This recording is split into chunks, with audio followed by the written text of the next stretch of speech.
Bonjour, bienvenue dans cette première émission. Nos agriculteurs ont de l'énergie à revendre. Alors pour ce premier rendez-vous, on va faire le plein d'énergie en parlant de méthanisation. En France, le biométhane injecté dans les réseaux pèse environ 2 à 4% du gaz naturel consommé en France. Ce chiffre pourrait monter jusqu'à 20% des besoins nationaux d'ici 2030. Alors la France développe sa méthanisation, loin derrière le leader allemand, mais avec un modèle parfois décrié. Le boom de la filière méthanisation pose quand même des questions. Quelles ressources pour alimenter les méthaniseurs ? Quels points juridiques surveiller lorsqu'on développe tous ces méthaniseurs qui se multiplient ? Et puis, quelle durabilité pour les intrants dans les méthaniseurs ? Alors pour en parler aujourd'hui, j'accueille Églantine Pagola, responsable filière RAGT Semences. Bonjour. Sébastien Lagrafeuille, éleveur de limousine, qui revient tout juste là du Grand Ring avec 3 prix, un premier prix je crois. Un premier prix, un deuxième. Donc super, bravo, félicitations. Merci. Donc éleveur de limousine en Corrèze et également méthaniseur depuis décembre. C'est ça, mise en service le 13 décembre dernier. De l'autre côté, Isabelle Gros, responsable méthanisation du bureau d'études et d'environnement Artifex. Bonjour. C'est ça, bonjour. Et enfin, Stéphanie Gandet, avocate spécialisée dans l'environnement au sein du cabinet Greenlaw Avocat. C'est bien ça ? C'est ça, bonjour. Alors, le nombre d'unités de méthanisation devrait doubler en 2 ans selon GRDF. Cette croissance pose question, notamment sur la ressource. Alors face à cette demande, comment RAGT s'est structuré ? Alors la méthanisation chez RAGT, nous y travaillons depuis environ 7 ans. À l'époque, les références que nous avions au niveau des productions végétales venaient essentiellement d'Allemagne, où le système est très très différent du système français, avec des monocultures, des productions végétales basées sur le maïs, cultivées en production principale. Et donc il manquait cruellement de références adaptées au système méthanisation français. Et donc RAGT, depuis ces 7 années, nous sommes sélectionneurs multi-espèces, nous sélectionnons 32 espèces et nous souhaitions vouloir screener un panel de solutions qui pouvaient répondre aux attentes des agriculteurs méthaniseurs et donc basé sur une diversité d'espèces cultivées dans des conditions très atypiques, souvent avec des décalages de date de semis et donc des risques agronomiques particuliers. Donc nous avons fait tout d'abord un travail de screening à l'échelle des espèces et des variétés. Et puis ensuite, on a travaillé à l'échelle des systèmes pour pouvoir avoir des systèmes qui comprennent la méthanisation et qui soient le plus durables possible, puisqu'on s'engage pour plus de 15 ans en général dans ces unités-là. Ça veut dire qu'au niveau de RAGT, vous avez un pôle dédié ou alors c'est un système où vous travaillez en transversal ? Exactement, on travaille en toute transversalité. Puisque nous travaillons à la fois du sorgho, du tournesol, du maïs, des céréales d'hiver, des triticales, de l'orge, des mélanges d'espèces. Et effectivement, la transversalité est très importante. Et donc, on utilise nos experts produits et ensuite, on travaille en transversalité pour travailler à l'échelle du système. Alors, je me tourne vers Sébastien, un nouveau méthaniseur depuis peu. Est-ce que vous pouvez me présenter votre exploitation, votre structure ? Oui, bien sûr, tout à fait. Donc l'exploitation, moi, c'est à la base, la ferme, c'est le GAEC Lagrafeuille-Puech. Donc nous sommes éleveurs de races limousines, d'animaux limousins depuis 2 générations, où on participe à tous les concours sur le plan national et européen. J'ai même moi-même, à titre personnel, la casquette de juge, donc je vais souvent juger dans différents concours, Limousin toujours, mais à l'étranger. Et ce qui m'a permis aussi de voir et de comparer nos élevages en France, les autres élevages dans d'autres pays, européens ou non, et aussi les unités de méthanisation, comment elles sont exploitées, bien sûr, chez nous en France, en Europe et dans d'autres pays. Et donc, j'ai construit, moi, ma méthanisation par rapport à... Le projet a été réfléchi par rapport uniquement au traitement, dans un premier temps, au traitement des effluents d'élevage. Et je suis un peu un cas atypique, puisqu'aujourd'hui, j'entendais toutes les premières discussions donc, qui sont très intéressantes et qui sont souvent posées. Moi, j'ai construit ma méthanisation à partir de l'élevage que j'avais et des élevages voisins qui étaient autour de moi. Je m'explique. 95% ration hivernale des intrants sont des effluents d'élevage, des fumiers et des lisiers. J'incorpore des intercultures que l'on sème pour les rations estivales. Tout ça a été fait dans le but que la CEMAX a évolué, donc c'est-à-dire que la capacité de production mensuelle était mensualisée jusqu'à ces derniers mois. Et donc on a bâti un business plan en fonction de, des intrants qu'on avait, en grande majorité, donc à 76% sur l'année. Ça c'est très important, que 76% des intrants sont des effluents d'élevage, fumier et lisier principalement. Et le complément des 24% était des issues de céréales, des déchets de céréales, ou des intercultures que l'on semait après nos cultures principales. Sur mon méthaniseur, il y a 0 hectare de culture dédiée, de culture principale. Il n'y a que des intercultures pour la partie qui rentre. Si on peut parler de chiffres, c'est peut-être plus parlant pour tout le monde. J'ai 15 000 tonnes d'intrants à l'année. Sur 15 000 tonnes, il y a 9 000 tonnes de fumier, 2 500 tonnes de lisier. Et le reste, c'est ou des déchets de céréales, des issues de céréales, ou des intercultures qui sont semées après les moissons, principalement. Et vous avez un matelas de sécurité par rapport à ces intrants? Vous avez de la marge? Alors, je ne l'avais pas, honnêtement, je ne l'avais pas au début. Mais là aussi, quand le voisinage, mon voisinage, certains qui n'étaient pas forcément contre le projet ou pour le projet, qui étaient sans avis, étaient un peu sceptiques, douteux, donc approchaient pas trop l'unité dans un premier temps. Et aujourd'hui, ils viennent me voir en me disant, nous aussi, ça peut peut-être nous intéresser de traiter des effluents d'élevage, de mettre les effluents d'élevage dans le méthaniseur. Et puisque ça a quand même un côté assez vertueux, on produit un biométhane à partir des déjections animales. Donc eux, ils sont très intéressés. Certains ne pensaient pas que ce système serait mis en place. Ils pensaient plus à des systèmes qu'on a vus dans d'autres régions ou dans d'autres pays, à faire des cultures dédiées pour mettre dedans. Ce n'était pas ma philosophie. Et donc c'est pour ça qu'aujourd'hui, je suis assez confortable, de manière confortable pour la quantité d'intrants annuels. Isabelle Gros, l'unité de méthanisation de Sébastien, elle rentre dans quelle catégorie? C'est une grosse, une petite? Si j'ai bien compris, 15 000 tonnes, donc ça fait plus de 30 tonnes par jour, enregistrement du coup. Alors pour expliquer, il y a différents régimes dans la réglementation qu'on appelle ICPE, installation classée pour la protection de l'environnement. Donc la réglementation va classer en fonction de la typologie des matières entrantes. Donc là, on parle d'effluents d'élevage, de matières végétales, et la quantité qui va être traitée. Donc là, dans notre cas, on est sur un régime intermédiaire. Donc le régime le plus simple est la déclaration, si on traite moins de 30 tonnes par jour. Le régime intermédiaire étant l'enregistrement. Et le régime encore au-dessus, plus compliqué, est l'autorisation. Et si on traite d'autres typologies de matières, qui sont autre chose que des effluents d'élevage, de la matière végétale, etc., on rentre dans un autre tiré, la 2780-2, et là on va directement être en enregistrement ou en autorisation en fonction de la quantité traitée. Alors un agriculteur qui veut se lancer dans la méthanisation, bon, il a l'idée, il a le concept, il commence par quoi et vous l'invitez à être vigilant sur quel point? Alors quand on a un projet de méthanisation, ça va être important de se faire entourer parce qu'il y a vraiment plusieurs étapes à respecter. La première, c'est savoir si son projet est viable. Donc c'est savoir quelle est la faisabilité de son projet. Est-ce qu'il doit être tout seul pour le faire? Est-ce qu'il doit s'associer avec ses voisins ou d'autres activités qui sont présentes sur son territoire? Identifier du coup son gisement de matière entrante et identifier aussi un site d'implantation. Donc ça va être tout le travail de faisabilité à la fois technique et réglementaire et environnementale dans cette première étape. Et là, il va falloir être vigilant sur ces matières entrantes, comme on l'évoquait tout à l'heure, c'est être capable de maîtriser ces matières, ne pas aller chercher que de la matière exogène qui pourrait poser problème en exploitation. C'est aussi important de bien savoir où est-ce qu'on va s'implanter, quel est son site d'implantation, parce qu'il y a des règles à respecter. On ne va pas chercher à se mettre sur une parcelle, par exemple, boisée ou sur une zone humide. On doit respecter des choses d'un point de vue environnemental.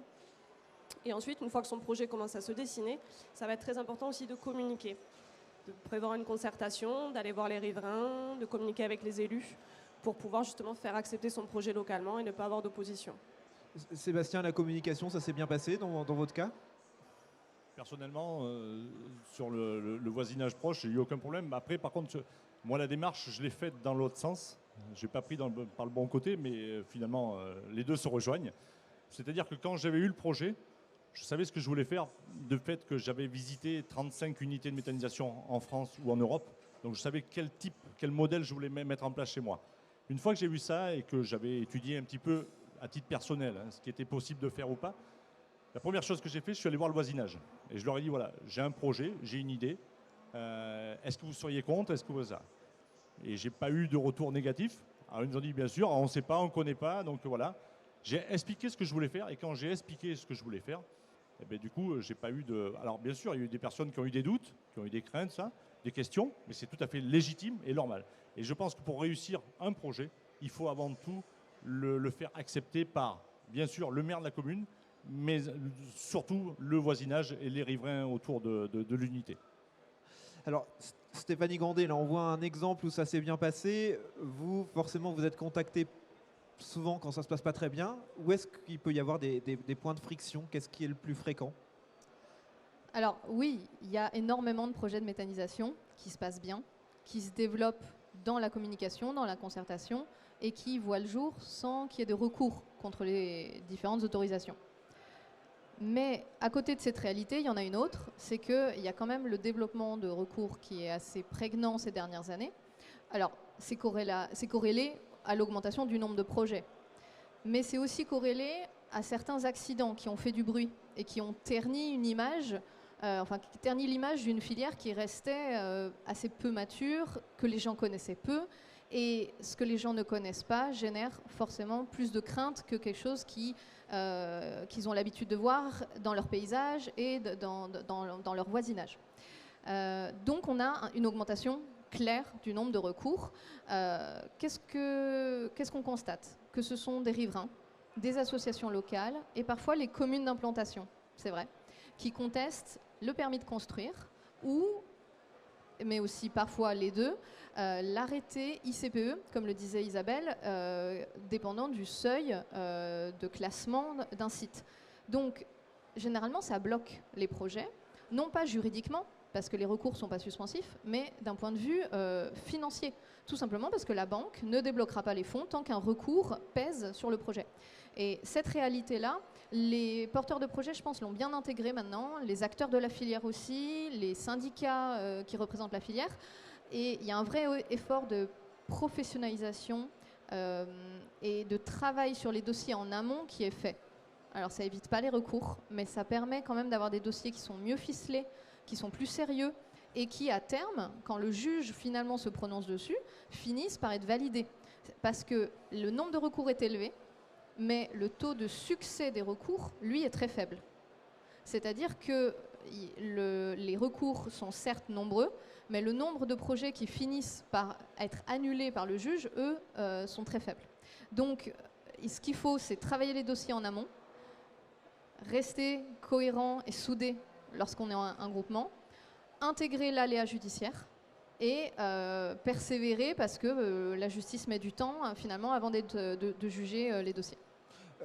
Vous avez des exemples de petites erreurs qui auraient pu être évitées par méconnaissance, parce que les agriculteurs ne sont pas juristes à la base, donc des petites choses qu'on peut éviter Alors oui, Isabelle pourra compléter. Souvent, ils comprennent qu'il faut faire appel à un bureau d'études. Mais ils ont, pour certains, tendance à aller chercher le moins 10 ans ou celui qui est dans leur réseau, mais qui n'a pas forcément l'expérience de la méthanisation. Être un bureau d'études agricole ne fait pas du bureau d'études quelqu'un de qualifié pour faire des dossiers ICPE. On parle quand même d'activités industrielles. Il faut des dossiers ICPE qui soient à la hauteur de ces enjeux-là. Donc la première erreur, c'est souvent de faire appel à des gens du réseau qui ne sont pas forcément les plus qualifiés ou de faire appel aux moins 10 ans, ce qui n'est pas le bon calcul. L'autre erreur, c'est de se dire « moi, je suis chez moi, je ne communique pas, je ne fais pas attention aux autres ». Et ça, c'est une erreur de communication qui peut se payer plusieurs mois, plusieurs années après. Isabelle, vous vouliez compléter ? Oui, tout à fait. C'est vraiment important en fait, de comprendre dès la faisabilité tous les enjeux qu'il va y avoir tout au long du projet. Un projet de méthanisation, ce n'est pas simple. Il ne faut pas croire que ça va se faire en claquant les doigts. Ça va être du boulot, il faut se renseigner. C'est très important de se former, d'aller visiter, de prendre le retour d'expérience des autres exploitants. Parce que ça, voilà, c'est un long chemin, c'est une belle aventure humaine, mais il faut s'y préparer et anticiper, du coup bien se faire accompagner. Alors Sébastien, au niveau juridique, parce que la paperasse, c'est quand même pas ce que les agriculteurs préfèrent. Comment ça s'est passé? Petite erreur à éviter aussi ou pas? Une expérience? Petite erreur.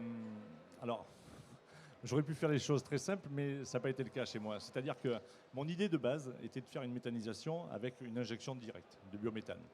GRDF m'avait répondu défavorablement, puisqu'à l'époque, j'étais trop loin du réseau, du gazoduc. Et donc j'avais une distance qui était à 38 km du premier réseau de gaz, et donc c'était très très compliqué. Ne pouvant pas en faire ça, mais voulant quand même faire la méthanisation, j'ai lancé mon projet en cogénération. Donc une fois que tout était prêt, j'avais tous les accords, tout était parti, j'étais en déclaration à ce moment-là, j'étais prêt à partir. GRDF me rappelle en me disant, il va y avoir un projet qui va sortir pas très loin de chez vous, qui réglementairement peut se faire puisque la réglementation autorise à créer un gazoduc de 30 km maximum. Si au-delà de 30 km, on n'a pas le droit de créer une unité de méthanisation parce qu'il est considéré qu'elle est trop loin du réseau de gaz. Et donc, moi, j'étais à 38 km au début, et quand la deuxième s'est créée, je suis arrivé à 29 km. Et arrivant à 29 km, je dis quand même, c'était mon idée de départ, je préférais faire dans du biométhane et l'injection directe plutôt que de la cogénération. Je me suis dit, je vais avertir tous les services, puisque j'avais amené toute la partie administrative tout seul dès le début. Ouais. Donc je me suis dit, je vais alerter tous les services, et puis on va faire un avenant au dossier. Et là, ça a été l'erreur. Là, ça a été l'erreur parce que c'est pas si simple que ça. C'est-à-dire que quand vous repartez sur un nouveau projet, eh bien, il faut recommencer toutes les études depuis le début. Mais comme vous savez, un agriculteur, il aime bien payer une fois, mais pas forcément deux fois les mêmes choses. Alors, je me suis dit quand même, l'étude de faisabilité et toutes ces choses-là, on va pas... Et si, j'ai été obligé de les refaire. Et du coup, j'ai redécalé de 1 an mon projet. Et avec peut-être un peu moins de force, d'énergie, parce que j'avais consacré beaucoup de temps sur le premier montage de dossier, et donc j'avais délaissé un petit peu la partie exploitation, et donc il fallait que je rattrape la partie exploitation, et donc j'étais un peu moins disponible pour le faire. Et là, j'ai fait appel à des professionnels pour faire la partie juridique de ce deuxième dossier, mais j'aurais dû le faire dès le début. Et prendre une assistance maître d'œuvre ou maître d'ouvrage du début jusqu'à la fin, pour moi, c'est très important. On a besoin d'être entouré. Seul, on ne connaît pas tout déjà. Et on fait appel à des gens qui ont l'expérience, la connaissance. Ok, c'est un billet, mais c'est un tout petit billet sur l'investissement total. Et c'est des professionnels qui le font du mieux possible. Et vous l'avez très bien dit au début, l'agriculteur, l'administratif, ce n'est pas sa qualité première. Donc je pense que si j'ai un conseil à donner, oui, c'est de se tourner directement vers un bureau d'études. J'imagine que vous confirmez. Bien évidemment. Alors, maintenant qu'on a construit l'unité de méthanisation, il y a la phase aussi du quotidien où on alimente son unité de méthanisation, et vient la question des cives, donc les cultures intermédiaires à vocation énergétique. Alors déjà, Églantine, est-ce que vous pouvez me définir, c'est quoi une cive juridiquement, ou techniquement? Comment on définit une cive? Une culture intermédiaire à vocation énergétique doit se situer entre deux cultures principales. Donc on a les cives d'été qui usuellement vont se trouver derrière une céréale à paille par exemple, et on a les cives d'hiver qui vont être semées sur septembre et qui vont être récoltées avant le semis de la culture de printemps. Donc les cives sont donc des opportunités de gisement qui se placent entre deux cultures principales. Aujourd'hui, vous avez une gamme avec un label cive, des cultures intermédiaires plus adaptées. Tout à fait, oui. Donc on a travaillé nos produits, que ce soit cive d'été ou cive d'hiver, sur leur capacité à s'adapter à ces conditions de semis spécifiques. Donc on a par exemple tout ce qui est cive d'été qui va être évidemment exposé à des stress hydriques assez importants. Et également, il faut s'assurer que ces cultures aient le temps d'arriver à maturité dans cet intervalle de temps, finalement, cette interculture qui est assez courte. Et c'est important parce que cela conditionne un bon stockage des productions végétales pour pouvoir être utilisées ensuite dans le méthaniseur. Et ça veut dire que vous sélectionnez vos variétés sur leur pouvoir méthanogène? Alors non, donc ça c'est clairement, pour moi, ce serait une erreur. Donc on a fait effectivement un screening de nos variétés et de nos espèces sur le pouvoir méthanogène pour regarder le comportement. Donc vous allez avoir des différences interespèces. Par exemple, un tournesol va avoir un pouvoir méthanogène supérieur à celui du maïs. Après, vous allez avoir le maïs. 10% en dessous, vous allez avoir du sorgho en silage. 5% en dessous, vous allez avoir du sorgho biomasse. Par contre, au niveau des cives d'hiver, on est sur des céréales immatures. Il y a moins de différence entre les espèces. Et maintenant, si on rentre à l'échelle d'une espèce au sein de variétés, la différence que l'on peut noter en termes de pouvoir méthanogène n'est pas significative.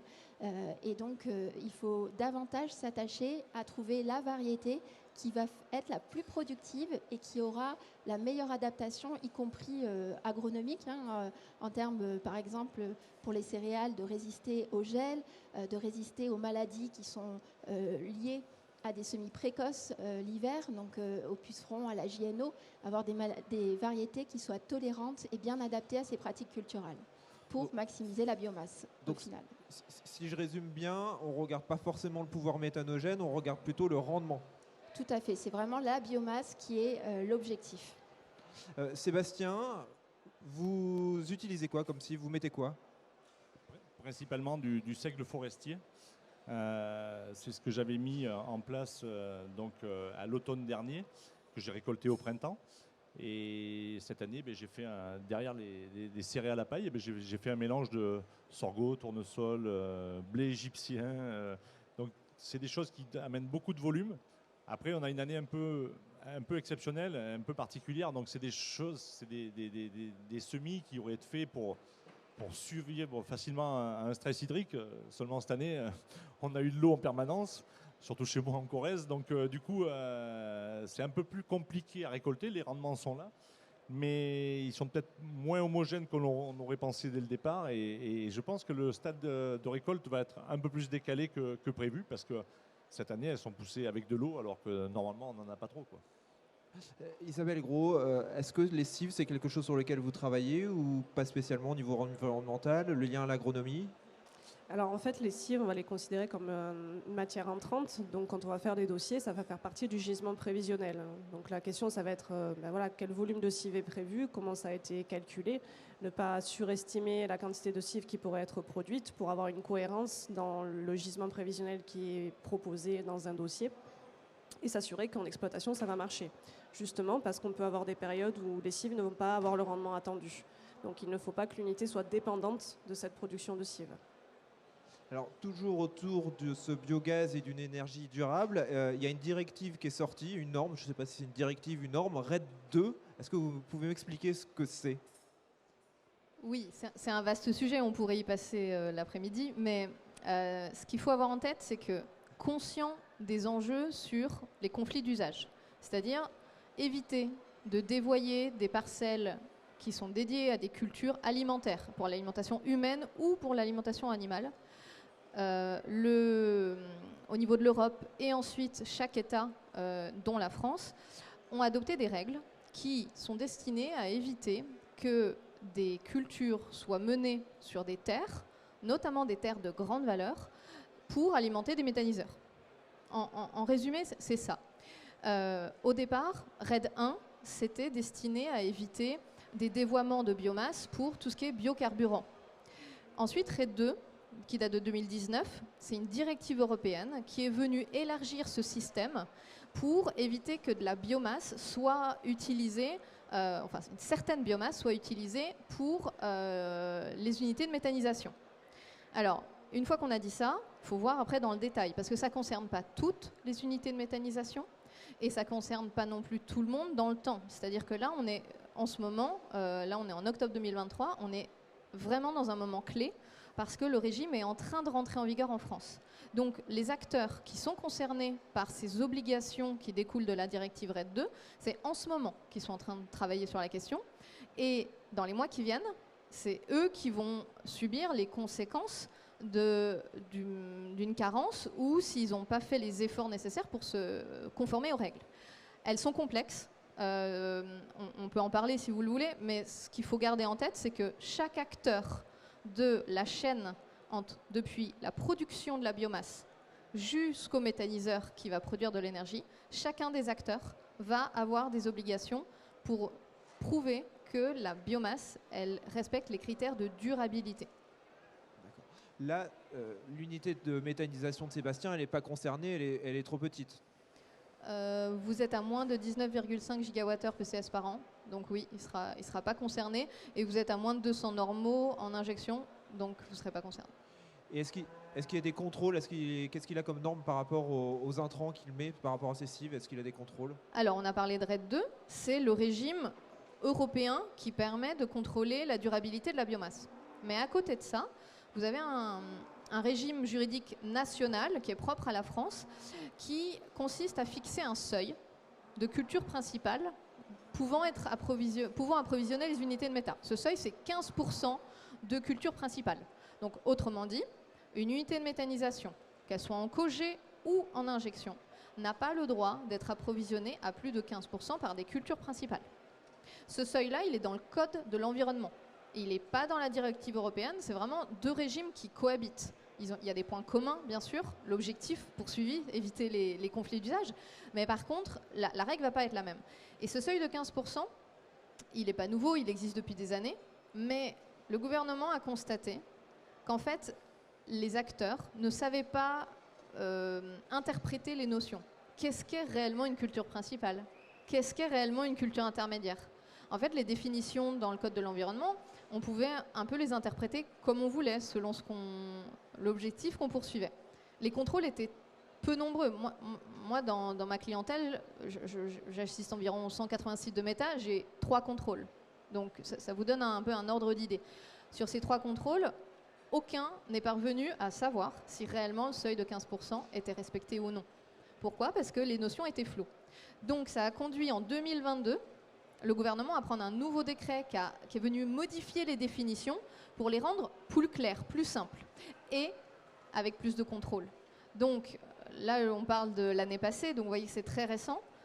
Il est clair que ce qui va arriver dans les mois qui viennent, c'est un renforcement des contrôles de l'ADREAL, à la fois sur le respect de RED 2 pour les unités qui sont concernées, mais pour toutes les unités qui sont concernées par le seuil de 15%. Et les contrôles vont être facilités parce que les notions ont été clarifiées. Alors, c'est une notion, un contrôle qui va être facilité, mais parfois sur les cives, c'est-à-dire qu'on évoquait en préparant l'émission, Églantine, le fait que la cive, suivant qu'on la décale, on choisit soit de produire plus pour son unité de méthanisation, ou alors on privilégie la culture principale derrière pour nourrir son bétail. C'est des questions de choix aussi parfois. Tout à fait. Il y a des arbitrages qui doivent être faits, notamment quand on considère par exemple une cive d'hiver et derrière une culture de printemps. Plus vous allez laisser longtemps la cive d'hiver, plus vous allez avoir de la biomasse. On estime dans les 15 derniers jours, on peut gagner jusqu'à 25% de biomasse en plus sur la cive d'hiver. Par contre, vous allez altérer d'autant le rendement de votre culture principale parce que déjà vous allez semer un petit peu plus tard, vous allez utiliser la réserve utile en eau et qui au détriment donc de la culture principale. Et effectivement, un agriculteur méthaniseur doit se poser ce genre de questions avant de lancer ses chantiers. Voilà, quelle est ma priorité? Est-ce que ma priorité c'est de nourrir mon troupeau? Est-ce que c'est de sécuriser mon gisement de cives? Et on travaille ces questions-là pour vraiment les quantifier et pour donner aux agriculteurs des chiffres pour qu'ils puissent prendre leurs décisions. Il n'y a pas de risque à trop décaler ces cives, à tirer au détriment de la culture principale? Alors, d'un point de vue agronomique, moi, je ne me prononcerai pas. Non, par contre, d'un point de vue juridique, ça peut avoir un impact parce que pour définir ce qu'est une culture principale, la question du calendrier rentre en ligne de compte. Donc, glisser dans le temps, ça peut conduire une certaine culture qu'on voulait être qualifiée de cive, basculer dans la définition de culture principale. Et peu importe ce qu'on déclare dans la PAC. Souvent, on entend certaines chambres d'agriculture dire « Non, mais si c'est qualifié de cive dans la PAC, il n'y a pas de problème. » Non, la PAC, la déclaration PAC, ça reste un indice.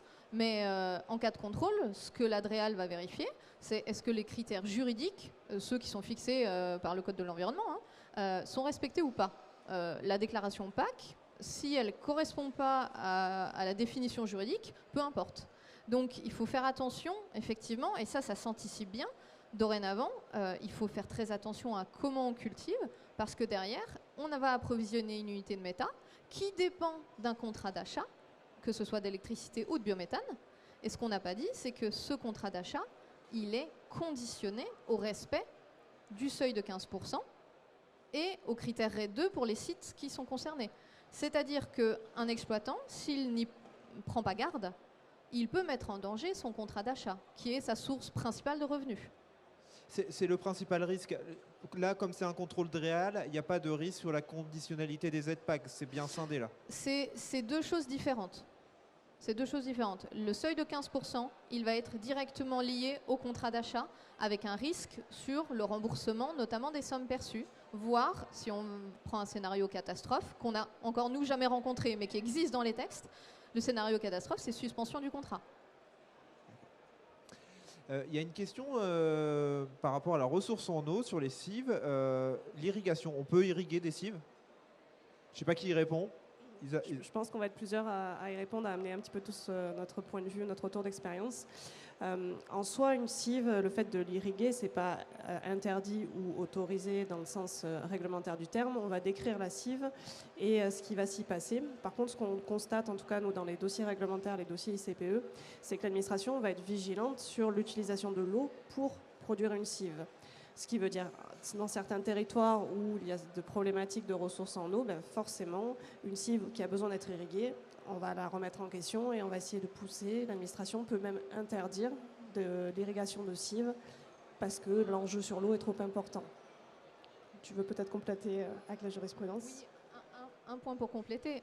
Ce qu'on a constaté de manière très récente cette année, c'est une décision de justice qui ne vaut pas jurisprudence pour l'instant, mais quand même, ça peut être une forme d'alerte. Une décision de justice qui a censuré une étude d'impact. Donc, on parle là des sites qui sont au-delà de 100 tonnes par jour. Hein. C'est ceux qui sont soumis à étude d'impact, mais la problématique va être la même pour les seuils en deçà. Pour ne pas avoir analysé les effets de l'irrigation des cives sur la ressource en eau. C'est-à-dire qu'on part d'une étude d'impact qui est censée analyser les impacts d'une unité de méthanisation, et seulement de cette unité de méthanisation avec bien sûr son plan d'épandage lorsqu'il y en a un. Mais là, le curseur est placé encore plus haut, puisque le juge administratif est venu dire « Moi, j'exige que les études d'impact viennent analyser les impacts sur la ressource en eau de la culture des cives, qui, en l'occurrence, dans ce dossier-là, dont je ne connais pas le détail, parce que ce n'est pas nous qui l'avons défendu, mais on lit dans le jugement que les cives ne représentaient que 45%. Donc, ce n'est même pas un site en 100% cives. Mais même avec un site à 45% d'approvisionnement en cives, le juge exige que l'étude d'impact analyse les effets sur la ressource en eau de la culture de ce type d'intrant-là. Oui. Juste pour compléter, ça rejoint justement en fait, l'arrêté sécheresse dont vous avez peut-être entendu parler par rapport justement aux installations classées pour la protection de l'environnement. Donc les ICPE doivent maîtriser, on va dire, la consommation d'eau qu'elles peuvent avoir. Et donc ça voudrait dire avec ce jugement-là que cet arrêté sécheresse est considéré dans le fait de produire de la cive pour une unité de méthanisation. Donc voilà, l'eau devient un réel enjeu. D'accord. On parle d'études d'impact. Dans l'étude d'impact aussi, il y a la valeur du digestat. C'est quelque chose qu'on étudie par rapport aux unités d'azote aussi? Alors, pas tout à fait. Dans la réglementation, dans une étude d'impact ou n'importe quel autre dossier ICPE, on va décrire ce qui va être produit par l'ICPE, par l'unité de méthanisation, donc le digestat. Donc on va le caractériser avec ses valeurs agronomiques, certes, sa composition. Il y a des valeurs limites qui sont fixées dans les arrêtés ministériels.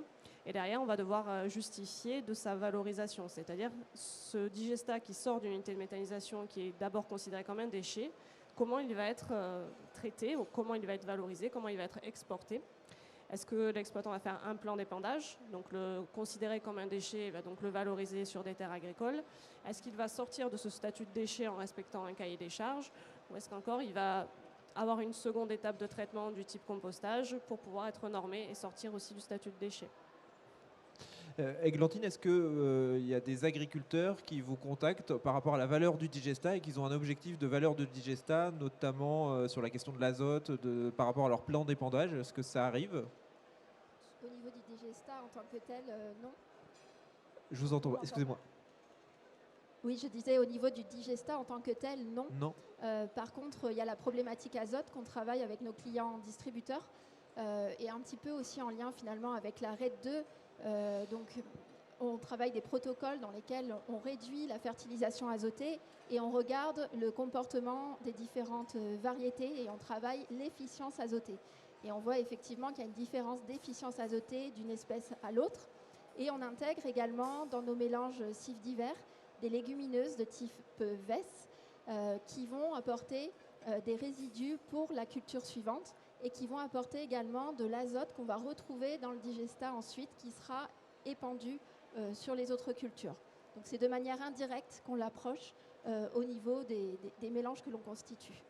Et donc, en général, on essaye de ne pas dépenser 20% de légumineuses dans nos mélanges de cives d'hiver, sinon ça vient diminuer la matière sèche.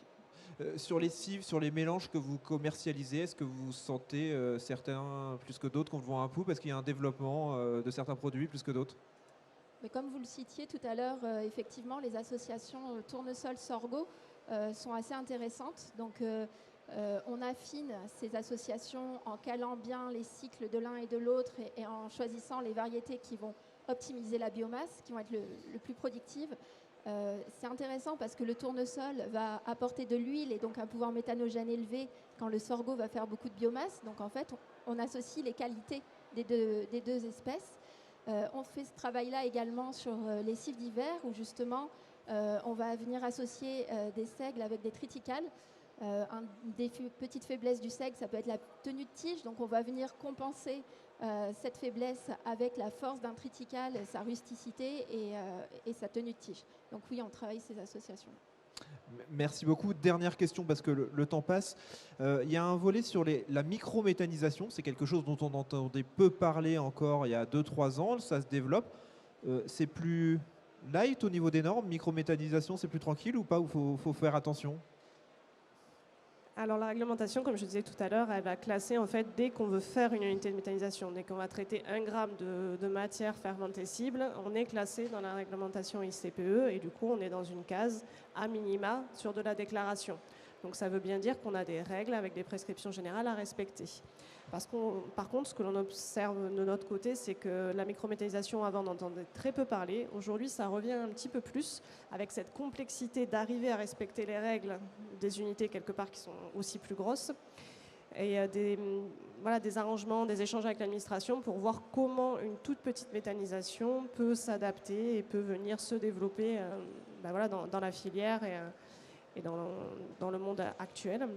Et je pense que la microméthanisation revient un petit peu plus sur le devant de la scène, en lien certainement avec les biodéchets. Donc, juste pour toucher 2 mots sur le développement des biodéchets, donc c'est un gisement qui va devenir de plus en plus prégnant, tout simplement parce qu'il y a une obligation de tri à la source, dont vous avez peut-être entendu parler. À partir du 1er janvier, tout producteur de biodéchets, donc ça veut dire aussi nous-mêmes, nous devons trier à la source nos déchets pour pouvoir isoler la fraction fermentescible. Et donc, toutes les collectivités vont avoir l'obligation de faire des collectes sélectives. Donc, toutes ces matières-là peuvent être valorisées en méthanisation ou en compostage. Et donc, il va y avoir une nécessité de développer aussi d'autres systèmes.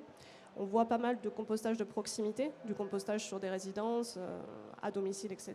Mais on se pose la question de est-ce que des micro-méthanisations peuvent voir le jour ou pas. D'accord. Eh bien, merci à tous d'avoir participé à cette émission. Alors, je vais retenir 3 points. Déjà, le premier, c'est de bien faire attention, de bien s'entourer quand on lance son projet de méthanisation sur les aspects juridiques. Il faut savoir investir, il faut savoir dépenser un petit peu. Sébastien, vous l'avez dit tout à l'heure. Le deuxième élément, c'est aussi des contrôles qui risquent de se développer par rapport au respect culture principale, cive, fumier. Voilà, respecter les seuils et de nouveaux contrôles qui vont arriver avec l'ADREAL. Et enfin aussi sur la sélection de ces cives, on va d'abord raisonner sur le rendement avant de penser au pouvoir méthanogène.